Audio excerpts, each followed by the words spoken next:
What is going on, guys? Thanks for tuning in to the newest episode of the Red and Gold Standard podcast. My name is Zach Hernandez, and as always, I am joined by my co-host Matt Llewellyn and our guy Mike Andrews of Nothing But Niners. We got a great show planned for you guys this evening. Before I toss it over to my guys, if you're tuning in on Twitter, head over to youtube.com/49ers Hive and join from there so we can see and interact with your comments. We're not ignoring you on Twitter. We just can't see them. It's scrolling across the bottom of your page. Hit like, hit subscribe. We are slowly approaching our goal of 6 billion subscribers, one at a time. So please hit like, hit subscribe. I am told if you do subscribe, you will get free shipping on every show. So go ahead and hit like, hit subscribe. All right. Now that I got all that out, Matt, how you doing this evening? You know, it's a mixed bag today. I don't know if you guys have ever gotten this, but last night, it's like 4 o'clock in the morning. I'm dead asleep. And I must have just stretched my leg a little too hard because my calf just like locked up. I mean, man, I've had them before, but this one was bad. So it woke me up, calf locked up. Just when I thought it was over, after doing the little like punching it and, stretching the toe towards yourself, I'm relaxed a little bit and it does it all over again.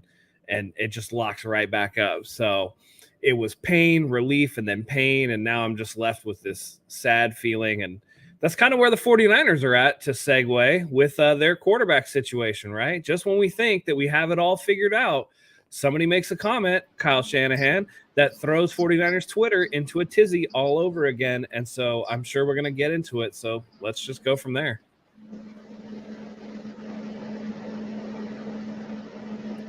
Back. Sorry about that. Yeah, I had myself muted.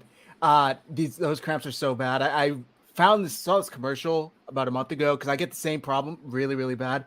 This foam called TheraWorks. I don't know if you've heard of it, but I got some and it's supposed to help with leg cramps, muscle cramps. I've used it. I can't tell if it helps or not. So I think my problem was I worked yesterday and it was so busy that I just didn't get to hydrate enough. And I think I was just a little dehydrated. So it's summertime. We're down here in San Diego. It's like muggy and kind of hot. Working in the hospital, I didn't get to drink enough water. So when I got home and fell asleep, I probably just had a little bit of low sodium and low mag. So electrolytes are important, people. So I got some Gatorade Zero, not a sponsor for the show, but we're going to be doing that. But it is Sunday. So I also got some High Noon, also not a sponsor. All right, let's do it. With that all said, Mike, how you doing this evening? I'm good. Can you guys hear me? Yes, sir. Oh, okay. All right. No, I'm good, man. I am sitting here listening to the stories of Matt aging. I like hearing that. But no, man, I'm sitting here.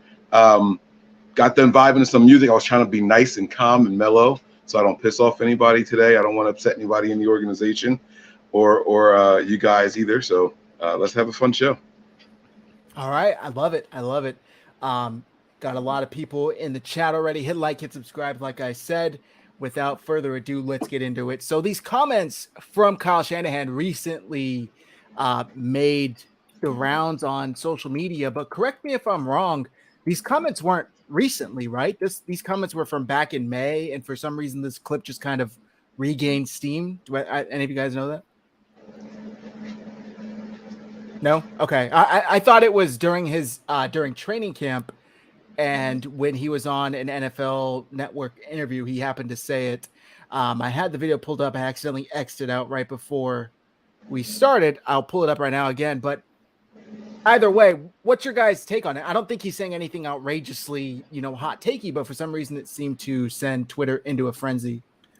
It's because it's the same old non-committal stuff that he does, right? He leaves the door just open enough that all of the people who are in this player's camp or this player's camp or this player's camp have enough juice to go off of and say, it could be, and they hold on to that. And then it turns into the same old Twitter wars that we got.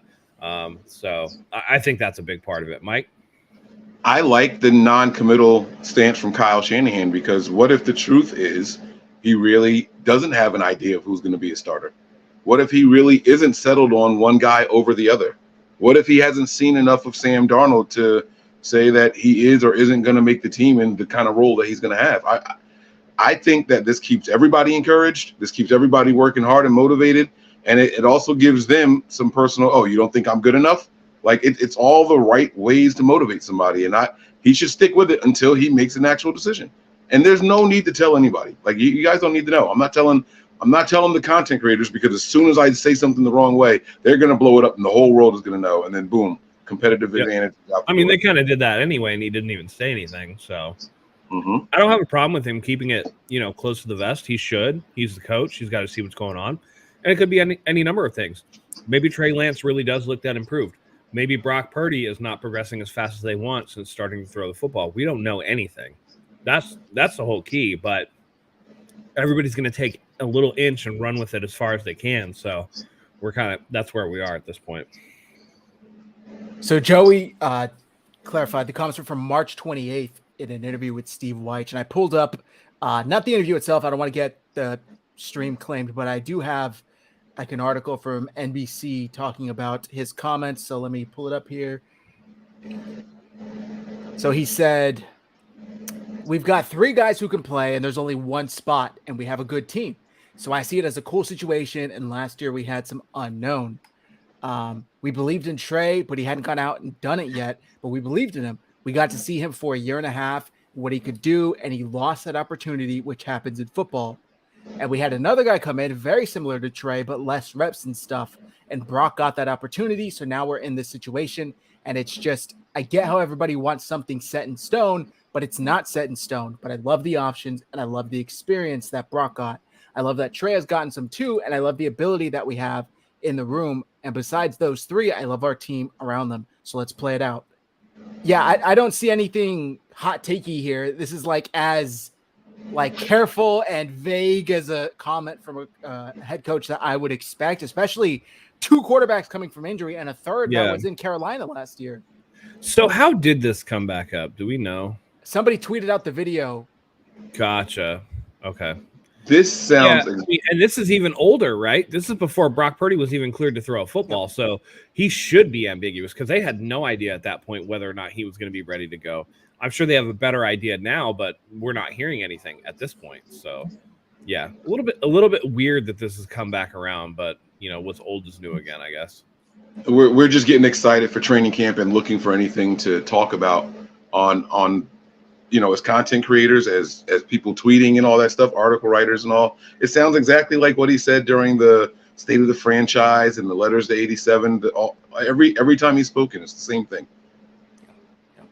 That's true. I haven't had the chance to check out the Play Callers podcast yet. I don't know if either of you guys have had a chance to listen to it, but Mike McDaniels was on there. I believe Sean McVay, Kyle was on there, and what's his name? LaFleur. I heard some from, I think, last season, but not from this season yet. Got it. Is that on a specific platform? Is it like Spotify? The Athletic. I think it's on every. Oh yeah, we have that subscription. Yeah. Okay. Yeah, but I saw some interesting quotes going around. Mike McDaniels maybe taking a shot at Kyle Shanahan regarding his love for the running game and not the passing game. But I didn't listen to it myself, so I'm not going to get into it. I was curious if you guys did. As far as the 49ers, go ahead, Mike. Go ahead. I wanted to say something about that really quick. If Kyle doesn't have a proven quarterback on his team that he likes, so the veteran was Jimmy Garoppolo. Well, it was Brian Hoyer, Jimmy Garoppolo. Then you have 2 essentially rookies. Shouldn't he be leaning on the run game? How can that be a criticism when he's protecting the rest of the team?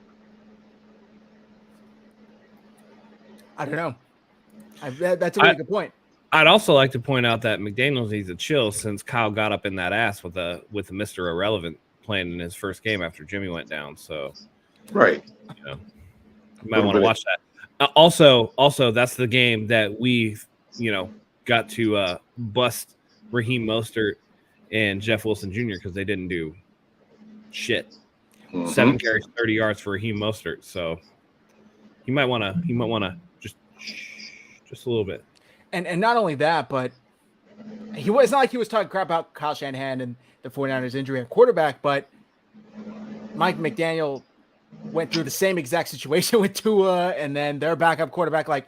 So they're in very similar situations. I did think it was interesting. The quote that I saw, the clip that I saw going around, McDaniel was essentially saying that everybody was trying to earn Kyle Shanahan's reputation and maybe carve out a role for them in his future staffs by trying to help out his passing game.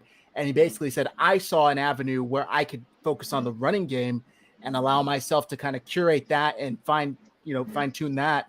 And it really did help him because his running games are fantastic. Not against 49ers, but they are usually pretty fantastic. All right. So anything else with this Kyle Shanahan comments regarding not set in stone that you guys want to touch on before we move on? No, I got nothing else. Yeah, not really. I mean, this is whoever reposted the video was just looking to kick up dust, and I guess they succeeded. So we'll move on from there. Gotcha. I was trying to find the video, but I couldn't find it. The guy who tweeted out put very like specific words like Kyle and Trey haters or some Brock stands. I don't know. The 49ers fans are crazy. I think I saw the tweet. It was something like, what is it? Trey Lance haters are going to have a field day with this one or something like that. Yeah. Exactly that. So it is what it is. I'm just excited to see what the 49ers are going to be able to put onto the field come, next month. And then especially come September. I've seen these clips of Trey Lance throwing. He looks a lot more comfortable. Looks like he did refine his throwing motion.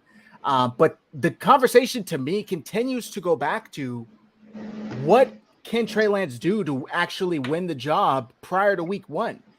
And I keep going back to, I don't think there is anything.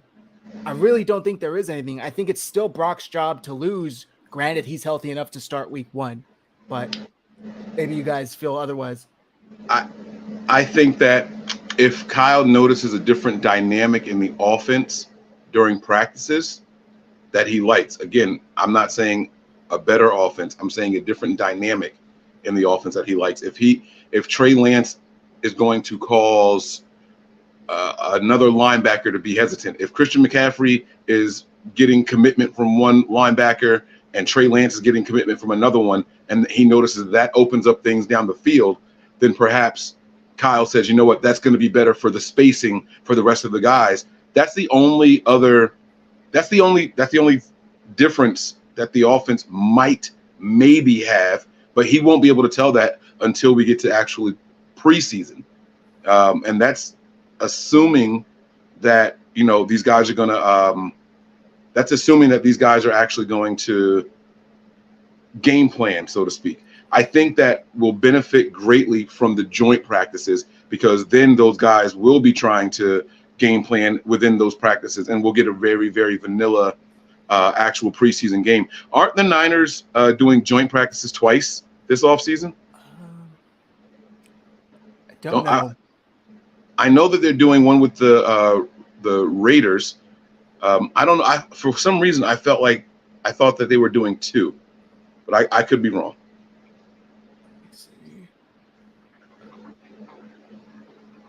Looking through the website right now, but I'm not seeing. This is for the open ones. I just see the Raiders. Oh, okay. All right. So maybe I'm wrong, but and that's fine. But the joint practice is going to be the most beneficial, and that's where you're going to get a chance to see. And hopefully Brock Purdy is back out there as well, and we can, they can mix it up a little bit and see who creates more of a bind for the opposing defenses. And, you got to hope that Trey Lance can improve in his short range efficiency and all that and just see what's out there. But that's the only way that I can see him supplanting Brock Purdy. I'm kind of with you on that. My thing would be is if Trey Lance comes into camp, presumably he's going to come into camp and be ready to go right off the bat while Brock Purdy is still kind of working his way back. If that's the case, and Trey Lance is out there, and Trey Lance is looking good. And like Mike said, the key is what's going to happen in those joint practices, what's going to happen in the preseason games. If Trey Lance is prime time and he's doing all the things right and he's looking really good in those joint practices, famously the Jimmy Garoppolo, 5 interceptions in a row or whatever in the joint practices with the Chargers and, the Chargers laughing at him on the sideline or whatever. Those things made a big impression on a lot of the fan base, not so much on the guys, but I think the players knew, like, damn, dude, this is going to be a struggle. But if Trey Lance can come in and look really good, and you haven't seen anything out of Brock Purdy because he just hasn't been cleared, I don't know that the 49ers wouldn't just be like, all right, let's slow roll Brock Purdy for a little bit, okay? We don't want to throw him in there sight unseen. We don't know how he's going to do coming back from injury. Why rush it? Trey looks good. Let's give Brock a little more time, and then we can see what Trey Lance can do. I think Trey Lance would have a very quick leash at that point for sure, but that would be an avenue where I think Trey Lance could at least start game 1 of the season and then go from there. But I do think that the leash would be short, and then once Brock Purdy was like really ready to go, then they could throw him back out there if Trey Lance for whatever reason was struggling. I think that would probably be the best situation because they could essentially kind of slow roll Brock Purdy's recovery while allowing Trey to show what he does have. That way, they're not the guys who are definitively saying we are benching Brock in order to see what Trey has. It's like, oh, well, hey, it's not my choice. He's not even healthy enough to play yet. They kind of get the best of both worlds, plausible deniability, and get to see what they have in Trey Lance because we're coming up on his contract is going to be over, and the 49ers have no idea what the kid has in store. He could go on to another team and be, Patrick Mahomes, or he could go and be, I don't know, some Sam Darnold. They don't know. They really don't know. But the amount that they gave up, they need to know. Now, here's the thing. They'll know if throughout camp Sam Darnold does enough and Trey Lance, if he just comes in completely flat and Sam Darnold beats out Trey Lance, then I think everybody's going to know, all right, Trey Lance is not it. It's just not going to work here for him. And I think in that scenario, if Brock Purdy's ready to go, they'll leapfrog Sam Darnold in a heartbeat to get him out there. And Jesus, there was a comment from Jesus M a couple comments ago up on the screen. And the other side is if Purdy just doesn't look the same, if he looks more timid or if he looks, hesitant because of the injury and is afraid of re-injury or something like that. Is this the first significant injury he's had in his career? Because if that's the other way that, Trey Lance would beat out Brock Purdy. Pretty sure it is. Yep. Yeah. So it's a very crazy situation. I still can't believe what happened. It's just the 49ers look. That's just how it works. But anyway, did you guys happen to catch Kyle Juszczyk on Haberman and Middlecoff? It was like a 45-minute pod. I caught the clip, but I didn't, see the full context for it just in case. But if you want to go over that, let's see that from Mike. There were a couple of things that stood out to me. I didn't want to have the clips ready, but the main thing that I think stood out to me is at the very end, Juice goes, there is something I wanted to kind of call you guys out on though. And Haberman, I'm talking to you specifically. You guys did a video about what it means that all of the 49ers players were going to these basketball games and Trey Lance wasn't included. And he's like, let me tell you right now, Trey Lance is beloved in the locker room. We adore Trey Lance. We love his work ethic. He is one of the guys. And just simply because of the fact that he wasn't available to go to the game with us that night, there's nothing that should be read in there. Do you go to every single event with all of your friends? And if you don't go, does that mean you don't like one? No, of course not. So I think Guy and John kind of were like, did we say that? I don't think we said that. But he was like, you definitely said it. Like, I watched it. He did also add, for the most part, you guys are on point with what you're speculating is actually going on behind the scenes. He's like, there are a couple of things that I really wanted to pick up the phone and be like, hey, that's just not true. For the most part, you guys are on point. I thought that was pretty interesting because Guy and John have speculated on some pretty wild things, but that just shows they do maybe have some in the know, So kudos to them. It was a really good interview. I like that. I like hearing the guys stand up for the people in the locker room, because if you don't address it, then it leaves that negative speculation that Trey isn't one of the guys. And they kind of put that to bed, and that confirms what we heard about Trey Lance from his rookie year and even going into the second year, that he's not so much a leader, but his work ethic and his work habits are all top notch and A+, his preparation and also that's good. That is a good thing to hear. Like, you guys can't read into every little thing, every little public appearance. Yeah. So because the flip side to that is, Brock Purdy wasn't at tight end U, yeah, he can't throw or anything, but he still could have went for moral support. Like, it doesn't mean anything. Yeah. The exact quote, just real quick, is Trey's beloved in our locker room. Everybody loves Trey. The dude really does work his ass off. He's super personable. He is a very well-liked guy. So for whatever reason that he wasn't at that basketball game, it's not because we don't like him. It goes on a little more, but that's all that's typed in this article. But I just thought it was really good for him to specifically point that out. That's the only thing he pointed out, that, you know, they didn't ask him a question, that he volunteered the information. So just wanted to clear that up. Matt, I don't know if you have any thoughts on that. No, I just want to play devil's advocate and just say that, you know, I do appreciate, like Mike said, a teammate coming out and being like, hey, man, like, this guy's beloved. We love his work ethic. We love this. But I think that was more talking about the personal and less about the player and the skill. So I while I appreciate the fact that he went out of his way to just, you know, because that's one speculation on top of everything, right? Is Trey Lance going to be a good player? Is he going to be this? Is he going to be that? The one thing that you want to nip in the bud right away is that if somehow Trey Lance does win the job, that the team is just going to be in a riot or whatever. I think that they can like him as a person, but that doesn't necessarily mean that they feel like he's the best guy to win the job. So I appreciate them coming out and standing up for him, but at the same time, that doesn't necessarily mean as much as we think it does too, in that regard. What's up, Mike? Why are you laughing? It's just Matt's green tongue is just cracking me up over here. Bro, I haven't had candy in forever. Leave me alone, man. I'm sorry. It's all good, man. That's hilarious. Anyone know the first day pads go on at training camp? I do not. Day one, baby. Not really. Let me see. These are just the open practice dates. I don't know. If anybody else in the chat knows, feel free to comment it. I think that Kyle Juszczyk, am I wrong that he was the same one that said feels like 49ers football after Trey got hurt and Jimmy came back in week 2 in Seattle last year, or against Seattle? That was him. So interesting. Yep. That good point, Matt. Good point. Let's see if there's anything else from that interview that I found really noteworthy. I don't think so. He was very, very open, and there was never really any bullshit going on from his end, but nothing else really stood out to me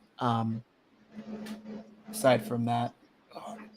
All right. The next thing I wanted to ask you guys about, how do I want to do this? What do you guys, okay, I just have to ask this because I see it going crazy, and even as our Twitter account, the notifications are going off like crazy. Do you guys take anything away from these Madden rankings? No. Okay, thank you. Mike, am I the only one that's like not completely outraged if you're an 83 instead of an 82 or, you know, vice versa? Well, and listen, as somebody who's, you know, I wrote for a video game website, and I've reviewed Madden for them and this and this and that. The overalls don't mean as much as the individual stats for in each individual category. Like, you have a guy that's like a low overall, but he'll be a stud online just because he has this thing that's really good or that thing that's really good. So it doesn't necessarily mean as much as it does. And these are base roster rankings and blah, blah, blah, blah, blah. And like, honestly, if y'all are that mad about it, go in there and just change the ratings in the roster yourself. It doesn't matter. Not in any way, shape, or form. The only thing that I think that is a bummer is for the players that originally come out as like a 98, like, for example, Nick Bosa, instead of a 99, because Madden does send like the 99 club like a big ass trunk full of stuff and whatever. And it doesn't really mean anything in the grand scheme of things, but to be able to have that recognition for that player and like that'd be kind of a cool thing for those players. And that's like the only one that's just like, it's whatever. You know, Aaron Donald gets a 99. He hasn't been a 99 for a couple years now. Bosa, the reigning defensive player of the year, isn't a 99. It's like, it kind of sucks, but at the same time, it's only because the player is not getting the recognition, not because it means anything in the game or anything overall. I just didn't like the overall ranking for the offense. That was, this tweet is going crazy. I got people like replying to me from other fan bases. Well, it's because you guys don't have a quarterback. That's because you guys don't have a quarterback. And I'm like, we didn't have a quarterback all season long. if that's the case, and we still, I put the rankings in there, like where the Niners finished, like 5th overall in yards, 6th overall in rushing. We were like 3rd in scoring or something like that. Like, and then we aren't a top 10 rated offense in Madden. And then people are like, oh, it's because of the offensive lineman and the quarterback rankings. And I'm like, all right. So it's basically just an average of what all the skill players are, I guess, is how they're doing it, and not about actually how good the offense actually was or is, because that just doesn't make it sense. doesn't mean anything. That's the Right. whole thing. Right. I mean, look, you have the Ravens offense ahead of the Niners. You have the Browns offense ahead of the Niners. I actually wouldn't be upset about the Cowboys offense being ahead of the Niners, but if that's the case, just say that it's based off of quarterbacks. Tell me that that's what that list is. Don't tell me that it's teams' offense. The offense for the 49ers is easily top 5. It's easily top 5. But, here we are on the outside looking in. Well, I think Lamar is still like the 3rd highest rated quarterback in the game overall, and he played 12 games last year. And sorry for all the Lamar lovers out there, still a thoroughly mediocre passer. So he's living off that speed. It is what it is, man. That's why I'm saying overalls don't mean that much. If you go through like the individual player rankings, you could say like McCaffrey is like the 2nd highest ranked running back. I think he's like a 96. Kittle is 96, but then like Debo had a down year, so I'm sure they scored him a little lower. And Brandon Ayuk is probably some ridiculous. He's probably like an 81 or something like that. It's all subjective, and it's all going to change. What number do you think Brock Purdy should have had? Because his if I'm not mistaken, he's like 73. Yeah. I would say that if you wanted to, just to make him like better than average, I mean, like a 77, 78 would have been like a fair rating for half a season's work. Wait. We can't Nothing say crazy. We can't say a half a season's work. You grade the guy off of his play when he was in there. Sure. Did he play like an average quarterback when he was in there, or was he above average when he was playing? But this is my argument against people that just argue for stats too. There's something that Brock Purdy has that isn't tangible that you can just place in a Madden rating that makes him good. Because he's not the biggest, he's not the fastest, he doesn't have the strongest arm. He's pretty accurate, but not the most accurate, right? And when you're looking at all of these things on an individual, like micro level, in a vacuum, arm strength. What can we give him for arm strength? Well, he doesn't have that guy's arm strength as this guy's arm strength. And all of a sudden he's like halfway down the league, and you're just like, okay. And you add all that together, and it seems like all of the quarterbacking stuff is listed under awareness, which is like a catch-all rating. But there is an intangible that Brock Purdy has where he is more than the sum of his parts. And therefore, even in a game like Madden, they can't account for that. So his rating is going to be lower than what he actually is. So you'd have to artificially bump him up in the tangible ways to equal the player on the field, because the intangibles you can't really simulate that, if that makes sense. They don't have awareness and toughness and IQ rating. They do. But the way that they implement them, I mean, I think people have unrealistic expectations about how real Madden is supposed to be. And, they look at a lot of these other games that they play and they go, wow, this is so realistic. Like, look at Call of Duty. It's so realistic. No, it's not. Dude, you fill people up with like 30 bullets in multiplayer and they still are alive. So let's not go there. And football is, at its core, is a very complicated game. So to sit there and be like, we got to account for the 22 people on the field and the subs that come in and the formations and the plays and the packages against each other and each individual matchup. I think there's a level of expectation where what's happening in the video game is it's still miles and miles and miles behind what is happening.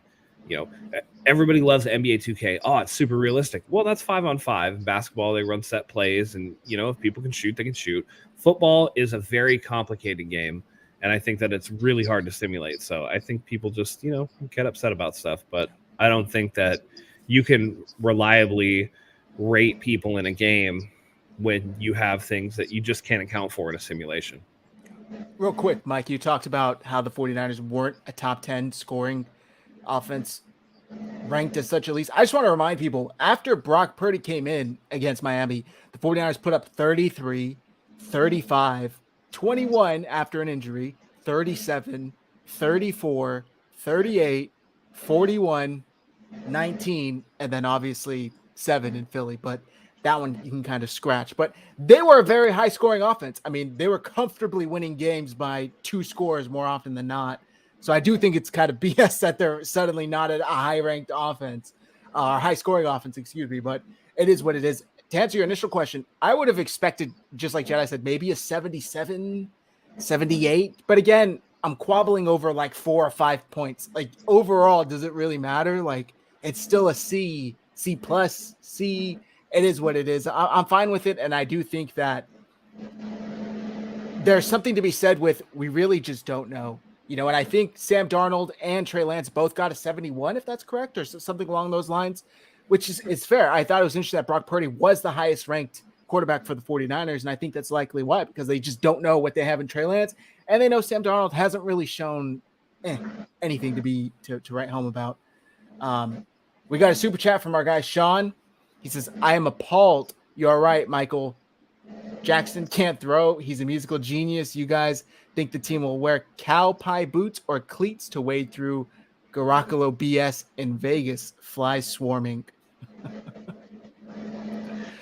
I wonder if he meant Matt. Dang, he said Lamar Jackson was Michael Jackson? Golly. Oh, okay. I mean, his footwork is pretty nice, so you got pretty good, yeah. You got to give him the footwork thing, right? And again, my biggest issue with Lamar is I don't feel he's improved enough as a passer, and we've seen he's starting to get injured, and it's a Michael Vick situation. Once that athleticism goes, you need to be able to rely on throwing the football, and if you can't do that to a top level without being able to rely on that athleticism, then what does he have? So that's my general concern. The same thing happened with Cam Newton too. Cam Newton, physical specimen, but when he started getting nicked up and dinged up and couldn't do the things that he used to do before, all of a sudden the holes in the passing game came out, and then, I mean, he's out of the league. Probably before his time, I don't want to say that, you know, he wasn't dedicated to practicing or whatever, but like if he could have really found somebody to help him hone those passing skills, he might still be in the league starting today. Agreed. All right. The next thing I wanted to talk to you guys about, this running back drama going on in the NFL right now. Apparently there's a running back Illuminati meeting behind the scenes trying to figure out what to do about these, you know, the devaluement of their position, if that's even a word, their position being devalued. And it all starts with, you know, Saquon and there's a couple Nick other Chubb. backs. Yes, thank you, Nick Chubb. And well, a couple that are franchise. Jacobs from Vegas.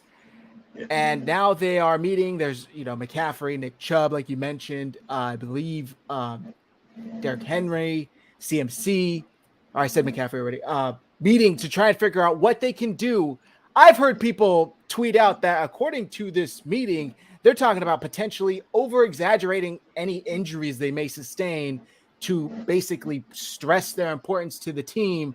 I've heard people suggest, how about we pay players, based off of how much they contribute to the team rather than specifically by what position they play, because there is an argument to be made. Look at Travis Kelce. He plays tight end, but he contributes so much more that there's an argument to be made he should be paid like a wide receiver. What's your guys' take on this, if you have one at all? Or do you think that this is just the way it is and the running backs are kind of dumb to try and force the NFL's hand to change? I'll go first if you guys don't mind. I think that the running backs are extremely devalued. I think it's a crime, right? You can tell me that the running back position itself holds less value because a lot of teams use multiple backs. That's cool. I get that. But elite backs are elite backs, just like elite quarterbacks are elite quarterbacks, right? And an average quarterback is an average quarterback. Marcus Mariota was a starter, right? But he's not a top 10, top 15 quarterback in the NFL.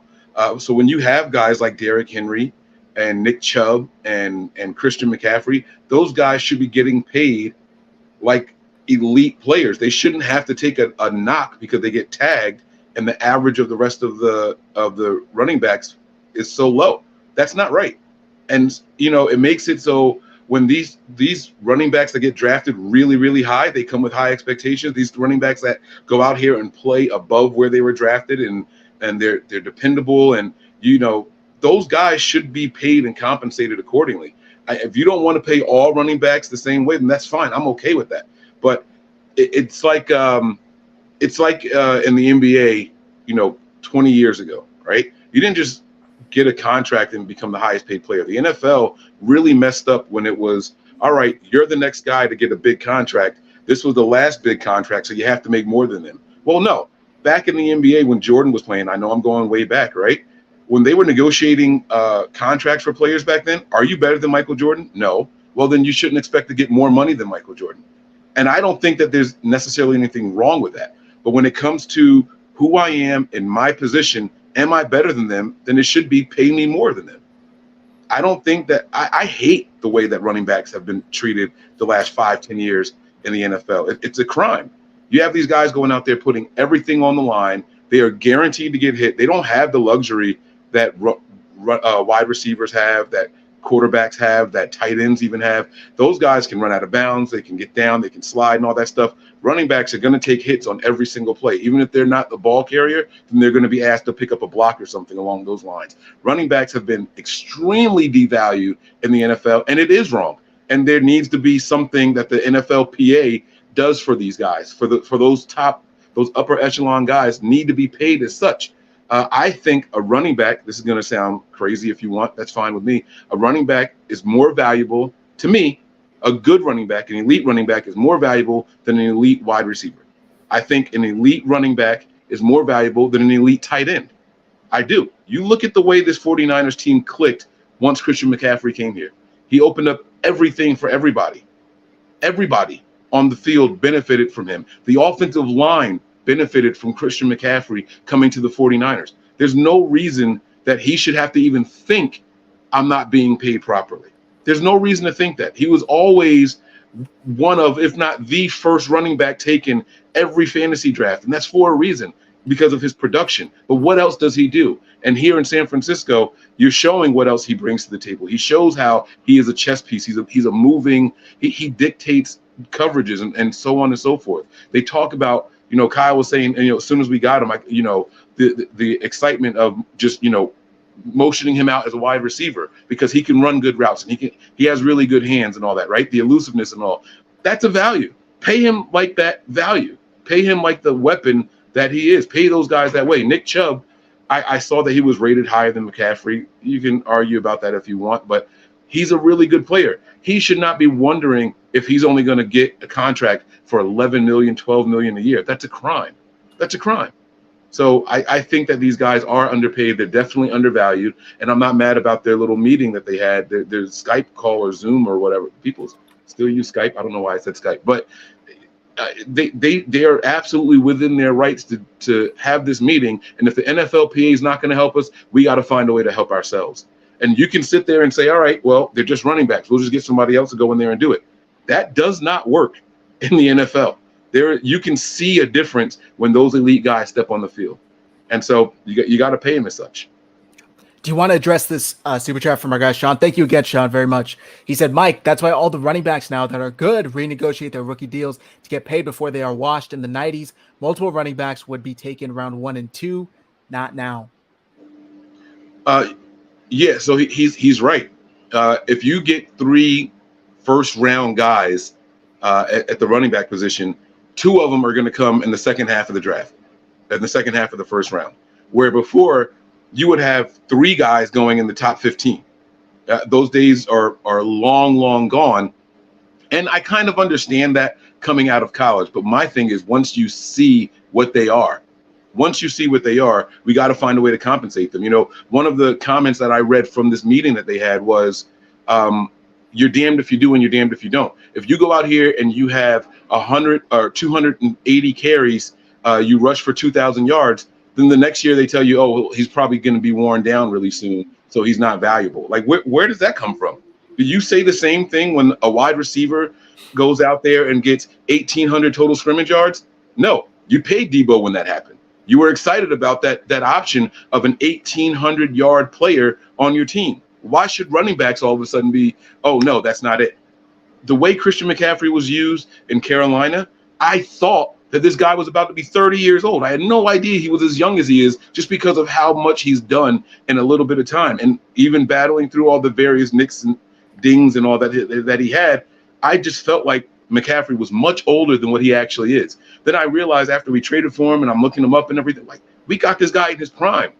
Yeah, it's a good thing that it's the last year of his deal. Let's renegotiate. Let's fix up his contract and let's pay him like he's going to be the man that he is. And then here he comes in. That the trifecta game, right? A receiving, a rushing, and a passing touchdown. What other player has done that recently? I have no idea. You got to pay these guys, man. Well said. And you know, I do agree with a lot of that. I think that you can kind of look back at the deals that were paid out to Ezekiel Elliott and Todd Gurley and kind of look at why they're not going to get those type of deals anymore. Just because, again, it is a physical position. I mean, Ezekiel Elliott, during his contract, he signed for 6 years, $90 million with $50 guaranteed. And almost immediately, he wasn't even the best player on his own team. We got the guy that's looking for a contract this year, Tony Pollard, who came out and was actually the better running back. You know, again, Ezekiel Elliott, I believe, was the last top 5 running back drafted, or the last running back drafted in the top 5 of the NFL draft. And I think we see that the movement of the position from, you know, the 80s and the 90s, where you had all these big time running backs always running the ball, and where it was a predominantly running league, to a league now where it's mostly a passing league. And even beyond Todd Gurley and Ezekiel Elliott, you have some other contracts that aren't necessarily the best. You know, you have Alvin Kamara's deal. It's kind of like, you know, 5 years, $75 million, $34 million guaranteed. And he was kind of last year. You know, Dalvin Cook signed a 5-year deal. I believe it was like 40 or 50 million, something like that, 60 million. And these guys aren't even on their teams anymore, right? Ezekiel Elliott gone. Yeah. Dalvin Cook released, like all of these guys, you know. And so I think the biggest one that's remained is Derrick Henry, who signed a big contract. But I mean, even him, you know, he's kind of a running back freak. You know, he's so big for the running back position. He's 6'3" or whatever, 260 pounds, much bigger than a lot of these guys. A lot of the concerns with Saquon Barkley and Josh Jacobs, they always seem to have these nickel and dime injuries, right? Saquon, beyond the ACL tear, has had ankle injuries and hamstring injuries and blah, blah, blah, blah, blah. Same thing with Josh Jacobs, who seems to get hurt quite a bit. I think that the concern is, like you said, with all of the physicality that comes with the position, are they going to be washed super early? Christian McCaffrey ends up being a little different because of his versatility, and I think that actually ends up helping him out. It's very rare that I see Christian McCaffrey get squared up on and hit. He usually, you know, avoids one way or another and doesn't take the brunt of some of that physicality. Running backs like Saquon and whatever, you know, they do. But here's where I absolutely agree with you, Mike, in that the running back position has been ridiculously devalued. I was looking at the overall trying to bring it back up here for the franchise tags, for the overall franchise tags, and the running back position has the lowest franchise tag number out of any position group, lower than tight end. So when the Giants offered Saquon Barkley the franchise tag and the Las Vegas Raiders offered Josh Jacobs the franchise tag, they were going to get less money than what the Jacksonville Jaguars offered for Evan Ingram. And you cannot tell me on any planet where Evan Ingram is as valuable a player as Saquon Barkley or Josh Jacobs. There is no way, shape, or form. And when Evan Ingram signed his deal, he actually signed it for a less annual value than what the franchise tag was going to be. He signed for $8 million a year when the franchise tag for the tight ends was going to be 11.3. So you can't tell me that even with everything that I present as a counter argument, that the running back position is not more important than some of these other positions. The safety position, and I get it, safety is cool, whatever. We love Talanoa Hufanga, but you cannot tell me that a safety affects the game as much as a running back. The safety position franchise tag, $14.46 million. Sir, I won't go so far as Mike to say that like an elite wide receiver is less valuable than a running back because I've seen Justin Jefferson play, and if we had Justin Jefferson here, that'd be pretty sick. But at the same time, it's preposterous. And again, Mike was talking about, Marcus Mariota getting a nice deal for being a quarterback. The franchise tag for quarterbacks this year, $32.42 million. Absolutely ridiculous that a player that low a caliber, we're looking at the Daniel Joneses of the world. We're looking at, whoever else is more. You're telling me that Daniel Jones is more valuable to the Giants than Saquon Barkley is? I don't think so, because Daniel Jones is a replacement level player, whereas Saquon Barkley is one of the best at his position. And I get it, there's comments in here. E-man, safety is very important in a passing league. I understand it's not as important as corner. The cornerback position is much more important than the safety position. Yeah. But you can't tell me that the safety position is worth $4.4 million more per year for one player than it is for, the running back position. If the 49ers had to franchise tag Talanoa Hufanga or Christian McCaffrey, who would be more valuable to the 49ers? It would be Christian McCaffrey all day long. All day long. And it's not even close. Yeah. But you're telling me that if they had to do that for both of them, that Christian McCaffrey would make $4 million less than Talanoa Hufanga? That's ridiculous. Yeah. That is absolutely ridiculous. You can't even, come on, man. So my whole take on this, I really do see both sides. And look, there's the top of the line running backs, right? The Nick Chubbs, Christian McCaffreys, the Saquon Barkley, even Alvin Kamara, maybe. Obviously, those guys do an immense amount of work and carry a huge load for their team. They deserve to get paid. But then there's the case of like these unknown running backs that get plugged into a system, and a year later, they're suddenly, you could make the case for Raheem Mostert as soon as he found the 49ers. Jeff Wilson Jr., he's not by any means, but we know Mostert held the 49ers up for money and then just got hurt. So he also is a case against paying running backs too. So no, that's what I'm saying. That's exactly my point, is that not only does that happen, but then what happens when it is the system and Kyle Shanahan's like, I'm specifically getting undrafted free agents and later round picks because I'm so confident in my system that I know I don't necessarily need top tier talent. And yet, they're still demanding to get paid as such when he's specifically, you know what I mean? Am I kind of? I guess, but my argument to that would be players like, Clinton Portis and Terrell Davis and whatever, they might be in a system, but damn, they made that system look good. You know what I mean? So there are players that work with it. Arian Foster with the Texans, not an overwhelming athlete, but in that system, he worked really well. And if you're going to keep him in your system, then you got to pay the guy. And that's kind of my point, right? What Zach just said, Kyle is going with undrafted guys or late drafted guys. However, he still traded for an elite guy. I'm not saying that all running backs should be paid high. I'm saying that when you recognize you have an elite guy in his prime who doesn't have chronic knee issues like Todd Gurley, you should pay them, and they shouldn't be subject to the average of all running back salaries because there's so many running backs on each team. There's 4 running backs on each team, right? That's not right. It's not right. So no, absolutely, those guys aren't being paid properly. But when you get an elite one, when you get the guy and not a guy, you got to pay him. You got to pay him that way, and there should be some way to figure it out. I don't have an answer. I thought about incentives, right? Like if the NFLPA could somehow negotiate a different way for the tag to be based off of what that person contributed plus what they're projected to go and do. Maybe they can come up with some kind of different scale. I don't have the answer that to Zach's original question, like how do we fix it? How do we make them feel better? I don't have an answer for it, but you know wrong when you see it, and as well as I do that there's no way Evan Ingram should be getting more money than Saquon Barkley or Josh Jacobs. We all know that. When you recognize the wrong, you got to do something about it.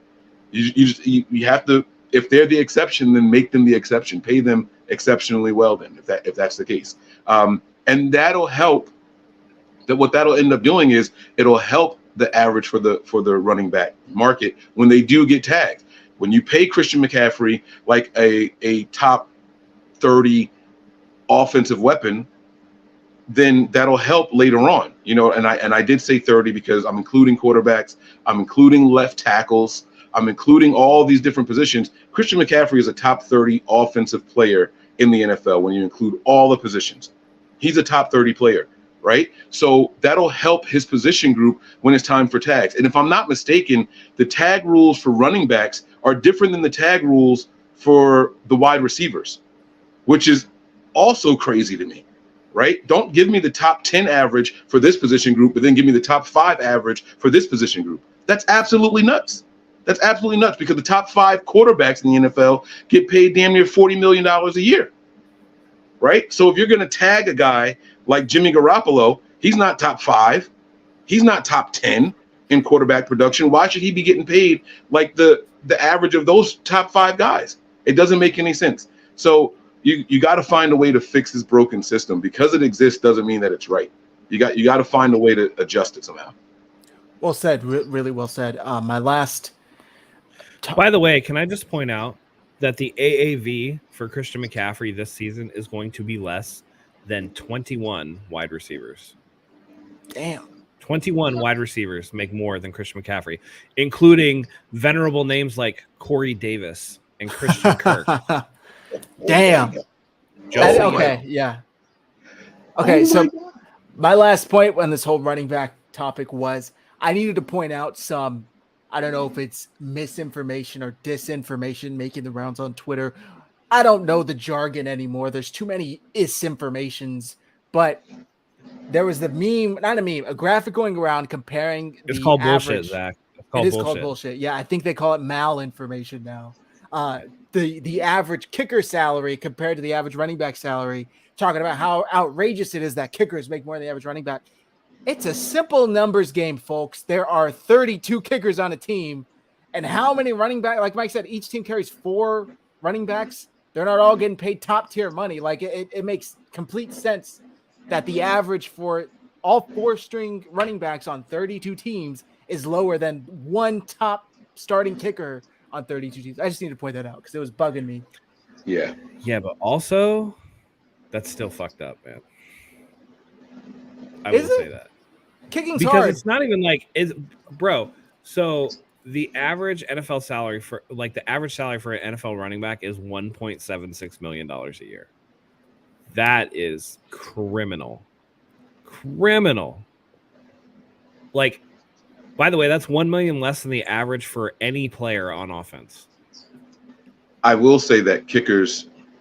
Oh man, I'm gonna get so much shit when I say this. It's all right. All right, do it.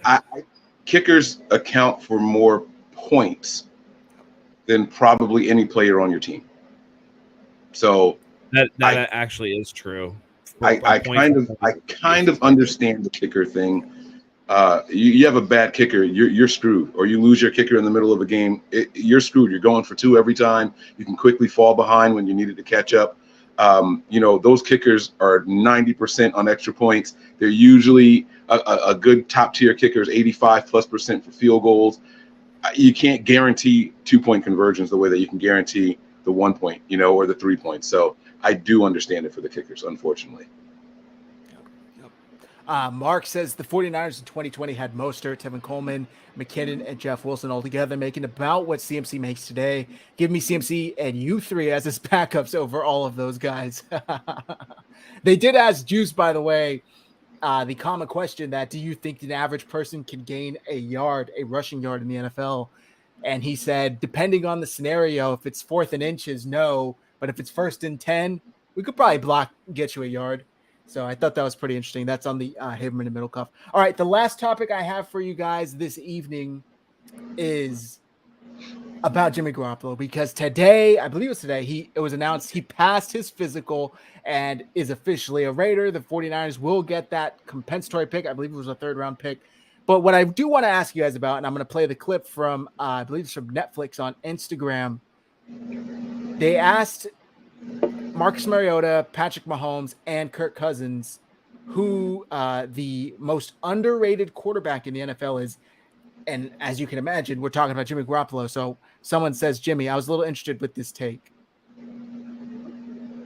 I mean, if you look at Kirk over here, man, wins every year, puts up great stats, did it in Washington, does it in Minnesota. Talk to any other quarterbacks in the league, they're going to say the same thing. I agree with that. I've been in a few systems and a few coaches, and a lot of the tape that we'd watch was of Kirk. A guy. It's not right here. I mean, like, I'm trying to zoom out you so look the at Kirk over footage here, doesn't man. get in there. Wins every year, course, puts still up in great there. stats, It's all right. did it in Washington, does it in Minnesota. Talk to any other quarterbacks in the league, they're going to say the same thing. I agree with that. I've been in a few systems and a few coaches, and a lot of the tape that we'd watch was of Kirk. A guy consistently, year in and year out, continues to prove why he is one of the top quarterbacks in the league. I don't know how to follow that up. Anytime you can be complimented by your peers, it beats any compliment coming from anybody else in your life. So that means a lot. I kind of always scratch my head at the Jimmy Garoppolo situation in San Francisco because I know how hard it is to win in this league. And it seems like every time he comes out there, they win. And then they're moving on from him or trying to draft somebody and trade up. And I'm thinking, pretty hard to win double-digit games in this league, and that's all they seem to do when he plays. So obviously I don't know all that goes on there, but if he does it again with the Raiders at some point, this guy's just a winner. I hope he doesn't do it again with the Raiders. Yeah, no offense. We got to play him too this year, so I hope the same thing. What's your guys' take on that? If you have one at all. I just thought it was really interesting. Listen, Jimmy Garoppolo passed his physical, so the Jimmy Garoppolo coming back to the 49ers thing can finally die a slow, horrible death. He's not coming back.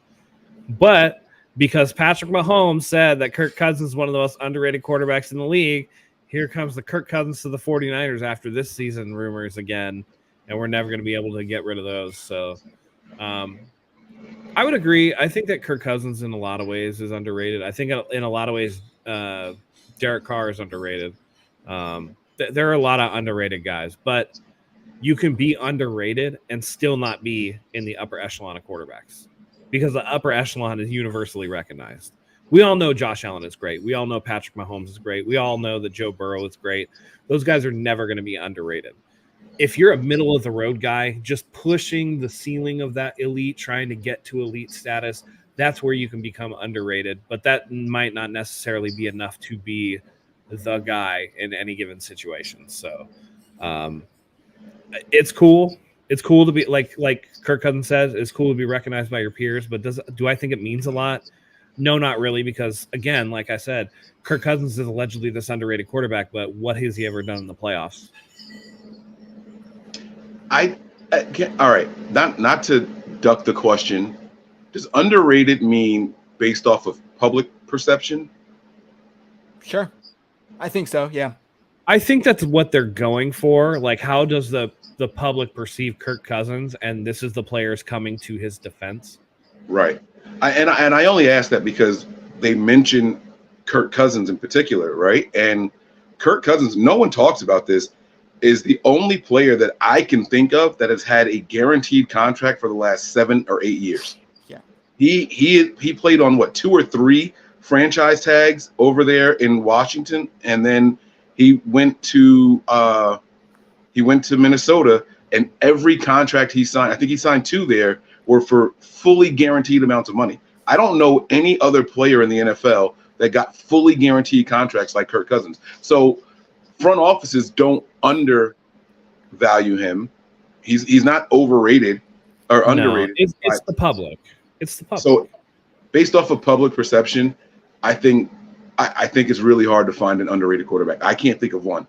I know that they named Jimmy Garoppolo because they were talking about wins, but there's a reason why. And us as Niner fans saw it. There's reasons why after winning 13 games, it was like, God, guys, we really need to find a quarterback, right? Like we know why. We saw it here. We were winning with Jimmy, not because of Jimmy. And when your team is as good as it is, that's cool. But I think the way you value a quarterback is this, right? Look at Patrick Mahomes. We're going to start losing weapons on defense. We're going to start losing weapons on offense. Can you help the rest of the team be good? Can you overcome some of these other losses at other key positions, right? We just lost Tyreek Hill. And what do? We win the fucking Super Bowl. That's where the value for a good quarterback comes in. right? Kirk Cousins is never going to be that guy. He's not that guy. He's not going to overcome any system. We were talking about the value of guys earlier, and someone mentioned Justin Jefferson. And I wanted to ask you guys this question. I'm going to come back to it. I'm not going to ask the question now, but I can't think of an undervalued quarterback right now. I was really playing around with the idea of saying Tannehill, but then when I watch him, I'm like, yeah, nah, he's not underrated. He is where we think he should be, right? Like Jimmy Garoppolo is where we think he should be. I don't think he's underrated, maybe underappreciated, right? We've seen bad quarterback play cause teams to lose games, so I get that. Maybe underappreciated, but not undervalued, not underestimated. Like he is who he is. So I'll let you guys finish that, but then I do have a question for you guys about Justin Jefferson. Sure. And I do think that it's pretty funny. And this is what I'm talking about with both sides of the spectrum. E-Man says Kirk Cousins would have won a few Super Bowls already, but then we have 49ers and Rockets rider. I hope Kirk Cousins never joins the 49ers. So it is one of those things, and that's why the public perception is what it is. But I think it's funny that Marcus Mariota says, oh, yeah, we watch a lot of film, and a lot of what they show us is Kirk Cousins. That, to me, doesn't say that he's underrated. That just means that, and you can see this watching Kirk Cousins, from a mechanical standpoint, he's got pretty good mechanics. He's like almost textbook in the way that he drops back, in the way that he throws the ball, in the way that he will fake a handoff into the running back pocket, into all these things. And it reminds me of when I was coming up and, playing like basketball in high school, and they still do it to this day. The one player that you always tried to take your free throw tips from was Mark Price. He was a player in the 80s, played for the Cleveland Cavaliers, was never the best player in the NBA. Nobody would ever tell you he was the best player in the NBA. Not even like top 25 player in the NBA, right? But he had textbook fundamentals. So I think that you can be appreciated by your peers and denigrated by the public, but also, like I said, that the only way that you're going to be in that underappreciated place is when you're on the outside looking in of being elite. And that's where Kirk Cousins firmly resides. That's where Jimmy Garoppolo firmly resides. It's why a player like Patrick Mahomes, we all know how good he is, right? And it's the same thing with like LeBron James. Even LeBron James haters will tell you, yeah, he's a fantastic player, right? But I just don't like him. That you can't take anything away from the way that he plays the game, because he's really, really good. But they just don't like him as a person. This to me says Kirk Cousins, fundamentally great. People like him because he seems like a nice guy, but not really pushing the top end of that whole thing. And, Jimmy Garoppolo, much the same way. Although I think, I don't know if it was an actual quote from Kyle Juszczyk, but I think during that Middlecoff interview, he said something about like when Jimmy was on the team, like my return rate for calls was like 10%. Now it's like 0. Like Jimmy never calls me back. So yeah, it is what it is, man. I just think that this is something for people to just, argue over. I have yet to watch that Netflix quarterback show though, but I think I'm going to dive into it pretty soon. It's pretty good. What I want first is I'm utterly fascinated by going back and watching. I didn't watch any of it, but the Hard Knocks in season with the Arizona Cardinals, I need to go back and watch that because that team melted down and I kind of just want to watch the shit show. I watched 2 episodes and you can guess which ones they were. Because when the Niners were featured as their opponents. So yeah, that was a lot of fun. And just to be clear, I do think that Kirk Cousins would have won some Super Bowls here with the Niners already. You talked about his physical attributes. You talked about his he's just textbook. The prototypical type of drop back and release and all that stuff. Kirk Cousins brings another dynamic, right? If you said you haven't watched it yet, but when you go back and you watch his quarterback show, you're going to see where there were times in the game where, look, guys, if we don't make a play right now, this game is over. He just trusts Justin Jefferson. I'm just going to throw you the ball, dude. Like, just good luck. Double, triple covered. I don't care. Boom. 4th down conversion. We keep it moving. We score and we get the win, right? Kirk Cousins would bring that dynamic here. If Kirk Cousins was on this team, guys like Danny Gray, we wouldn't be wondering what he's going to be in the NFL. We would have better answers already, or at least more info to attribute that already. Where now it's like, oh, we got Brock Purdy. Danny Gray may never actually get on the field. We need to find different types of players. Matt said something earlier about football is a really hard game, and there's more to it than just the individual players and what they can do well. Everything has to work together, right? The 49ers have yet to really go be one of those deep threat downfield teams. When you watch again this quarterback show on Netflix, Patrick Mahomes says, I can't believe that this team is sending this many guys that close to the line of scrimmage. If they do that 2 more times, I'm taking a shot downfield. He's telling Andy Reid and Eric Bieniemy, this is what I'm going to do if they do that 2 more times. They're disrespecting us and not giving us the respect of the deep ball. I'm going to take that shot. And sure enough, boom, he fires it down there, and it's a big play, big completed pass. It was just fun to watch. We don't have that here. That's what we haven't had here. And so the pieces that you have on the team they don't always mesh in a line until you get complementing pieces in other areas. It's really fun to see, man. It's such an intricate. And I will say this in Kirk Cousins' defense of the guys that say we probably would have won a Super Bowl with him. I think we probably would have too. And for me, it's one simple reason. One, I mean, Kirk Cousins, he plays how he does, right? But secondly, Kirk Cousins has never missed a game due to injury in his NFL career, and he missed 1 college game with a sprained ankle. I'm going to knock on wood for him because I hate injuries for any players. Right. Yeah. But, I mean, that just availability has been the 49ers' biggest bugaboo in terms of trying to win a Super Bowl. Because Jimmy Garoppolo, the one season that he was healthy all the way through, we got to a Super Bowl. And it was a Jimmy Garoppolo overthrow away from, potentially being something. And in my mind, I still am of the opinion that Jimmy Garoppolo was concussed on that helmet-to-helmet hit and just was not the same after that. You can see the downgrade in his play in the fourth quarter when the 49ers had a lead with 9 minutes to go or whatever. So with Kirk Cousins, who just stays healthy, you never know. We could have won some Super Bowls for sure. But Nick Bosa likely isn't on this team, because that also was gifted to us with Jimmy Garoppolo's injury. All right, chat pack time.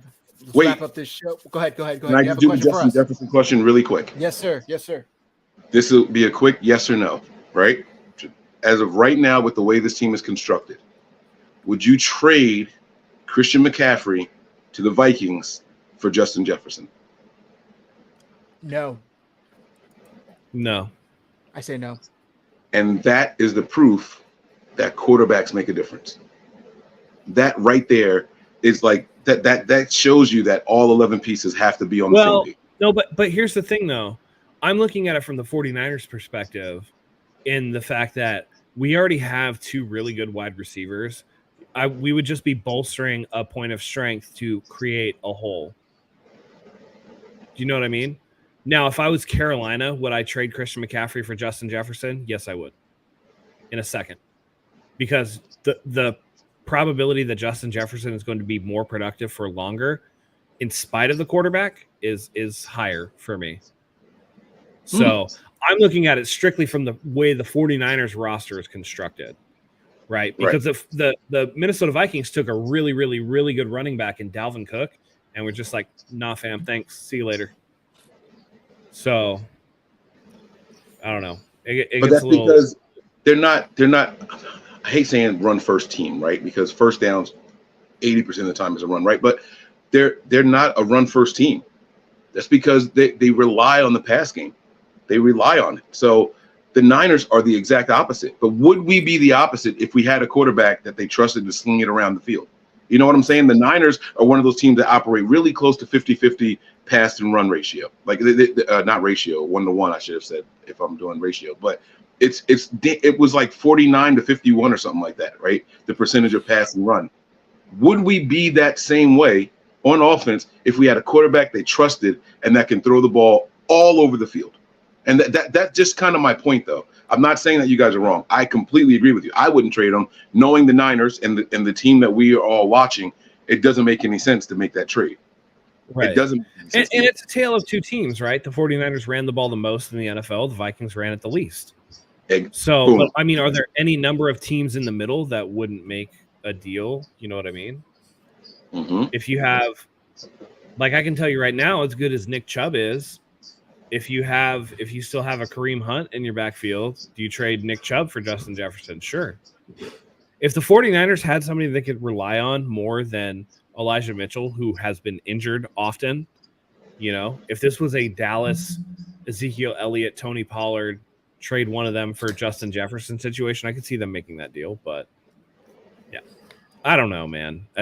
To me, again, just looking at the 49ers roster, I wouldn't, simply because of the way that the roster is already put together. And Christian McCaffrey in his current spot with us, that makes the most sense out of probably any skill position player in the league. If you go, where does Christian McCaffrey fit best? Everybody to a man would be like, oh, the 49ers. That's exactly where he belongs. Yes, sir. So it's circumstance rather than the value of the player. So that's my only pushback on you in that regard. Mark Cisneros says, Matt, imagine if Jimmy was concussed and Nick effing Mullins came in and won that game. He's talking about the Super Bowl. Oh, my God. Listen, Jimmy overthrew it. Noodle Nick would have underthrown that shit by like 15 yards, dude. Get off Nick Mullins, dude. Yeah. That dude sucks. Cro-Magnon forehead, looking like a dipshit. He sucks. Wait, but you got to watch the show because Kirk Cousins is talking about things that Nick Mullins taught him. Yeah, it's pretty cool. Man. It's pretty cool. You know what they say, right? Those that can't do teach. So there's a reason why Michael Jordan isn't coach. All right, chat pack time. Let's get to this question. I got a good card here. Let's do it. If you could invent a pair of glasses that would allow you to see abstract things like the motives behind someone's actions, what would you want to see most of all? Oh, okay. I'll go first. It's a selfish answer, but I would want to see like my wife's motives and thoughts. I do believe in happy wife, happy life. Like I subscribe to it. And I sit around and I always wonder, like, how can I make her day easier? What does she really feel when she has to get up and do my daughter's hair? And I'm just sitting there looking at her eating a bowl of cereal. You know what I mean? Like, is she thinking like, it's two of us, it's three of them, you could be doing someone's hair. Like, do you want me to take hair braiding lessons? Like, what are you really thinking? You know what I mean? So I would probably use them in home, because I think that if you have a happy home, if you have a peaceful home and everyone's happy and everything is going well, then the rest of life will benefit from that. I think it starts from the moment you wake up, not from what you do out and about. Okay. All right. Mine's kind of similar to that. I was just straight up thinking when people are lying, like if you could just, like if a light or something just went off with the glasses when somebody lied to you, that would be cool to know. But then again, it could be like, do I look good in this shirt? Yeah, you look good. And then like there are like little white lies that people say to make you feel better. Maybe necessarily would be nice to not know those things. But if somebody's just straight up lying to your face, that'd be cool to know. I think people lie for good reasons sometimes. So like you said, I'm not mad at a couple of innocent lies. I like them. I think they're necessary. Matt, what do you got? No, I think that thing that you read in the question that was probably like just an example, right? Like people's motives and stuff. It could probably be more broad. Yeah. If it was a broad subject, I'd want to see how all of the dimensions of space and stuff come together. If there's diverging points in our lives, right? Like if I decide to take a certain way to work, do I diverge with another self that would have taken the opposite way to go to work? That would have been kind of cool. But for me, like my everyday answer, the mundane answer, but kind of the funny answer is I'd love to see what people perceive me as from their perspective, right? Like, let's just say I'm standing at a sink and washing the dishes, right? And my wife walks in behind me. How ridiculous does the back of my neck look? Like, I want to know that shit, right? Like, because all I know in this life is my perception, right? I can only look out of my eyes. I can only see myself through my eyes and look down, right? But how ridiculous do other people perceive me as? Because I look at some people on the street and I'm like, that dude looks like a fucking loser. And I would want to know if I was bringing that loser energy so I could fix that. So that's it for me, man. You brought up a really good point though, because I didn't even think about it the way you interpreted the question. Could you imagine if you could see like alternate dimensions, like the fifth, Yeah, that's sixth, what I'm like saying. Like spirits, divergences like in the timeline. Let's figure out if we're actually in a simulation or if this is just whatever. Is infinity a real thing, right? Like, how do you perceive the, time, anti-time kind of equation? Because everything in the universe through physics, for every reaction, there's an equal and opposite reaction. We know about matter and antimatter. There's time and anti-time. We know that time traveling is an actual real thing. We do it every day. They have, I don't know if you guys know this, but our satellites fly around the world at 22,500 miles an hour up above the earth. And they have to micro adjust those atomic clocks every day because time dilation starts to slow down time for those satellites while they're up there. So if you really think about it, it gets pretty wild. We're pretty small. Our understanding of the physicists come out with stuff every day where they're like, I don't know. We don't know how this is happening. We don't know anything. If you had glasses that could show you how the universe worked, that'd be wild. That goes back to the whole time doesn't really exist. It's like it's an idea. It's not a right. It's our perception of what it is. Yeah. It's a Schrodinger's cat situation. You know what that is? Yeah. Like it's in a box. Is it dead? It's not. You don't know. It's not dead until you observe it being dead.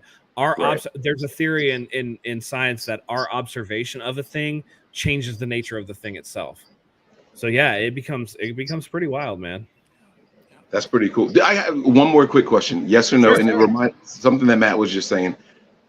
We don't have to go into this a lot. I just want to know, do you guys, and I know that all three of us are in committed relationships. So this I do smoke weed. That's not what you're going to ask me. My bad. This has nothing to do with our significant others or anything, or maybe it does, depending on your answer. Do you guys believe in soulmates? No. I'd say yes. Okay. I'd say no, because the very idea of a soulmate gives you an excuse to be lazy. I think that all relationships to a varying degree take work. And if you just rely on the soulmate argument, it's too easy to be unappreciative of your partner. I do feel like there is different levels of compatibility, but it's the argument of opposite attracts versus commonalities create longevity. And you need to figure out there's a balance to that. And there are people that have had the love of their life, their soulmate, taken from them in an accident, but then go on to find somebody else that fills that void in a way that might be different, but is no more or less valuable than what it was before. Yeah. So I think that on this planet, we are one of however many billion people, and to tell me that there's only, even if you're one in a million, you're not that special in the grand scheme. You know what I'm saying? Yeah. And see, like my thinking is that soulmates, I think the idea of a soulmate is real, but I think that people don't think of soulmates the right way. I think that you can have like a male, we're in heterosexual relationships, right? I think you can have a male best friend. Sometimes you just click with somebody, right? That can be one of multiple soulmates. I believe in energy, and sometimes this energy just links. And it's like, yo, I click with this person. It doesn't have to be your significant other. It doesn't have to be your lover. It just has to be someone whose energy, for whatever reason, it just brings you guys together and you click. It's just harmonious. You know what I mean? And so I that's the way I think about soulmates. I don't think about it as in, I guess the idea of a soulmate to me is a hard concept, because how do you define soul? What is a soul? What is how do you judge the interaction between two souls if you have them? Where does the extension of your soul end and the other person's soul begin? How intertwined are you? There are a ton of things that you really think about. I think it's more a compatibility issue, like some people just go together, I look at it more as like ingredients to an excellent meal, right? There are some things that you can put together that are just going to be fantastic and everything's going to work and it's going to be Michelin star and it's going to be great. But then if you put ice cream and spaghetti, you're going to have a fucking awful time. It's just not going to work. You know what I mean? Like, you're not going to put milk in vodka and have a great time. That's just not how that's going to go. And the Michelin star, for those of you who don't know, it's like the rating for like restaurants, like a 5-star restaurant and all that stuff. And they go up to three Michelin star. A 3 Michelin star restaurant, you're going to look at paying a couple $100, and it's going to be little itty bitty food, but it's going to be the most decadent, delicious food you've ever had in your life. Yeah. Can I just say real quick, Matt, you mentioned that most people would kind of take the idea of a soulmate to as an excuse to be lazy. I kind of see it from the other way, because it's like if you are with somebody with the understanding that regardless of what happens here, I'm going to be with you for the rest of my life. So we have to figure out a way to overcome this, get through this, work this out. I think that's kind of like a way to be able to encourage you to put in the effort, whereas other people could just like wash their hands of the relationship and be like, Sure. oh, well, it is what it is. And if this case, you can be like, my argument to that, no matter what. My only argument to that would be if you view a soulmate that way, but the person you think is your soulmate does not value you the same way you value them, then it doesn't matter. It's not going to work. That's true. And we've seen that with people who are in abusive relationships. Oh, he loves me. Oh, she loves me.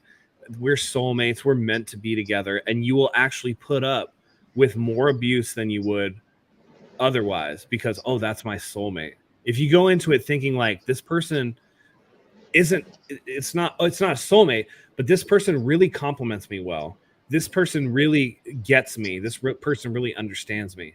But then you still see that other person, not as your soulmate, but as a companion, as a partner, as, you know, somebody in life that you're going through it with, rather than somebody you were built for, then you start to appreciate that person more. And I think that's really where a lot of that comes from, with the appreciation of, you know, my wife is my best friend. And there are times where we don't get along, but we got to get through that and we do whatever. But I value her as her own individual person, not as somebody who was placed here for me, but that's somebody that I get the privilege of being with. And I got to respect that. You know what I mean? So when you say that's my soulmate, you put a possessive on it that isn't necessarily a real tangible thing. When you put this is my partner and I need to earn that partnership, then that's when you go above and beyond and you start doing that kind of stuff. Yeah, I like that. And I saw that comment about the animal kingdom thing. I saw it up there a couple seconds ago. I don't remember who, Para, I think was the last name or something like that. I used to watch a lot of Discovery Channel on like just different herds and prides. You know, penguins are monogamous. I know that. Right. Penguins but are. I've seen outliers. There was a pride of lions, and like another male came in, took over the pride. And as the older male like was outcasted, a certain amount of other lions went with him. They didn't form a smaller pride. He ended up dying, but they stayed by his side the entire time. Like they brought him food and things like that. He was just old and washed up. And I think that you see and I'm saying soulmates because I don't have another word for it. That's why I mentioned energy. But you saw them like respecting that energy. And like there was something that was attracted to that male that was ousted by the other male. And then afterwards, those lions, after that older one that was ousted, after he passed, they went back to the pride. I just think that there was like some kind of connecting energy to them. So, you know, even with even with animals, like you see that happening all the time. There was just a story in the news.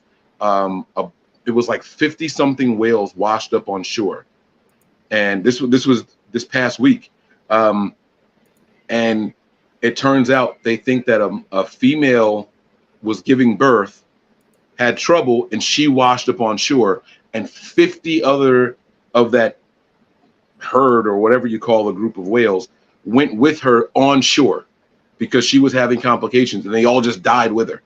I think that there's like a connecting energy just that exists, and you know, we're going to stick to this together. We're all going to go out together. I think that's where you find the soulmate energy.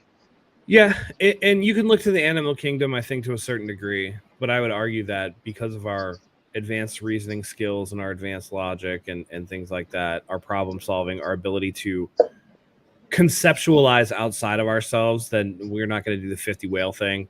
And I also think that there's something to be said that you can appreciate the beauty of a thing without being blinded by the mysticism or the mystique of something. Yeah. Mm-hmm. That you have to see the forest for the trees, and you have to pay attention to what's going on. And to, you know, I just think that you have to play an active role in appreciating your friendships, your partnerships, your family, your loved ones. Because again, I think the term soulmate is loaded in that you're made for each other, that therefore you don't owe the person necessarily anything above and beyond. All right, guys. Great question, Mike. I appreciate that. That's going to do it with this episode. Thank you, everybody, for tuning in to this episode of Red and Gold Center podcast. Hit like, hit subscribe if you guys haven't already. All of our handles are below on the screen. Follow 49ers Hive, follow RGS Pod, Mike Andrews. Mike, you want to shout anything out? I'm going to shout you guys out, man. I say this at the end of every episode, and I sincerely mean it. I'm going to continue to do shows with the guys here at 49ers Hive, but I will not be doing the dual broadcast on Nothing But Niners. So if you guys enjoy this content, make sure you guys subscribe to the 49ers Hive channel and then tell somebody else about it also, because we're going to do this throughout the rest of the season and for the foreseeable future. But once we get to preseason, I'm done. I'm not doing the shared links. You won't be able to catch it on Nothing But Niners. So please, please, please make sure you guys get over here and subscribe. Thank you, sir. Appreciate that. Thank you always for joining us. You're always a great guest. Matt, you want to carry us out? Absolutely, man. Training camp's going to be starting up this week. We're all excited. Football's back. Hall of Fame game in, I think, 10 days or something like that. Pretty wild. But the preseason here, we're going to get our questions answered. The quarterback position is going to be one of focus for the 49ers, especially. We got these. It's an exciting time. The gold off. It's over. Okay, football season is on us, and we're very excited to bring you content throughout the rest of the year. On. I will tell everybody that in a few weeks I will need to be taking a little bit of break. I got a child coming on the way, but it'll be something that I'll be able to make it back from and still do shows. There just might be some crying in the background. It's all good. Nothing compared to the crying of the rest of the league, the NFC West in particular. By the way, we didn't talk about it, but I do want to say somebody came up with some weird algorithm that put the 49ers as the lowest win total in the NFC West. Oh, how did we forget? We didn't talk about that. I don't know how we didn't talk about that. But I mean, if you guys got a couple more minutes, we can, but I gotta go. They got okay. I'll just say this. We'll save it for next time, but my initial thoughts are throw that algorithm in the trash. It's bad.